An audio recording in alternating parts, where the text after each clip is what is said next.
Pada video ini, kita akan mencoba untuk menyusun OPC secara urut. OPC yang akan kita susun diambil referensinya dari buku Benjamin Libel, Methods, Standards, and Work Design. Video ini bersifat tambahan, jadi sebelumnya kalian harus membaca terlebih dahulu dokumen aturan pembuatan OPC yang akan di-share bersamaan dengan video ini. Sebagaimana yang mungkin telah kalian baca di PDF, secara umum OPC terdiri atas 3 bagian, yakni kepala judul, chart, dan summary. Produk yang akan kita gambarkan pada OPC kita kali ini adalah sebuah dudukan telepon. Bagian utama dari sebuah dudukan telepon adalah kaki-kaki, kusen, dan bagian atas. Dimulai dengan membuat kepala judul. Bagian ini dibuat pada posisi tengah atas dari OPC kalian. Baris pertama dimulai dengan menuliskan judul Operation Process Chart. Baris kedua dilanjutkan dengan menulis nama produk, objek, atau part yang akan kita manufaktur atau kita buat, disertai dengan nama tipe ataupun merek. Pada baris ketiga, yaitu chart number, kita menuliskan nomor part atau nomor gambar teknik. Pada bagian keempat, kita menuliskan nama penyusun OPC, dan pada bagian kelima yang tidak ditampilkan di sini, kita menuliskan tanggal penyusunan OPC.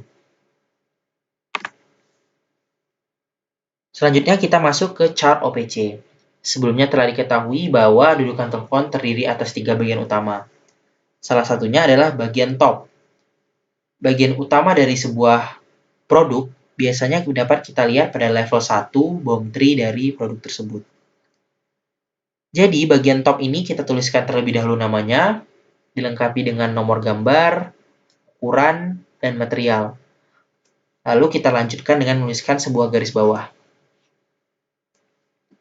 Selanjutnya kita akan melihat bagaimana sebuah general flow process. Setelah kita menuliskan garis bawah, dilanjutkan dengan menuliskan sebuah garis vertikal yang menunjukkan aliran proses. Kita dapat lihat di sini bahwa proses dimulai dari proses nomor 1 atau operasi 1 hingga operasi 5. Dalam lingkaran ataupun kotak, kita tuliskan kombinasi antara huruf dan angka, baik itu O1, O2, hingga O5 maupun inspeksi 1 yang dapat kita tuliskan dengan I1. Pada bagian kanan dari elemen, kita tuliskan deskripsinya secara singkat, dan pada bagian kiri kita tuliskan waktunya. Setelah melihat general flow proses, kita akan melihat general flow material. Dapat dilihat bahwa proses perakitan ketiga bagian utama telah digambarkan secara berurutan, mulai dari top, dari operasi nomor 1 hingga 5, dilanjutkan perakitan kusen dari nomor 6 sampai nomor 10, selanjutnya dilanjutkan dulu dengan assembly antara kedua bagian ini dengan operasi nomor 11, dilanjutkan lagi perakitan kaki-kaki dari operasi nomor 12 hingga 16, dan pada akhirnya ketiga bagian tersebut akan disatukan dengan tambahan input. Pada bagian kusen dan kaki-kaki, setelah selesai dirakit, maka akan dilanjutkan dengan sebuah garis horizontal. Tandanya, bagian kusen atau kaki ini akan menjadi input bagi proses selanjutnya. Pada bagian terakhir, dapat kita lihat di nomor 17, terjadi assembly antara ketiga bagian tersebut. Sebelumnya telah ditambah input berupa skrup. Proses dilanjutkan hingga selesai, hingga operasi nomor 20 dan inspeksi nomor 5. Terakhir ada summary dari OPC. Fungsinya untuk memberikan gambaran umum tentang OPC kita. Terdiri atas 3 kolom, yakni event, untuk melambangkan jenis aktivitas yang kita lakukan, number, jumlah aktivitas, dan time, itu waktu yang dilalui oleh masing-masing aktivitas kita. Summary ini dapat digunakan untuk membandingkan OPC dari suatu produk yang sama, namun dilakukan dengan metode berbeda.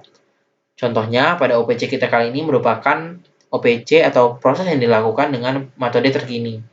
Jadi bisa saja seseorang menemukan suatu metode alternatif yang menghasilkan OPC yang berbeda. Maka dapat dibandingkan antara kedua OPC tersebut dengan melihat summary antara kedua OPC tersebut. Semakin sedikit jenis, jumlah, ataupun waktu yang dilalui untuk mengerjakan suatu aktivitas atau proses, maka dapat dikatakan bahwa semakin baik metode tersebut. Karena semakin sedikit jenis, jumlah maupun waktunya, maka semakin sedikit biaya yang akan dikeluarkan. OPC berguna untuk merangkum kegiatan apa saja yang dilakukan dan berapa lama kegiatan tersebut dilakukan. Semakin lama dan banyak kegiatannya, maka akan semakin mahal biaya yang dikeluarkan. Oleh karena itu, dengan melihat OPC, kita dapat menganalisa bagian mana saja yang dapat kita modifikasi atau kurangi, sehingga biaya yang dikeluarkan dapat semakin sedikit.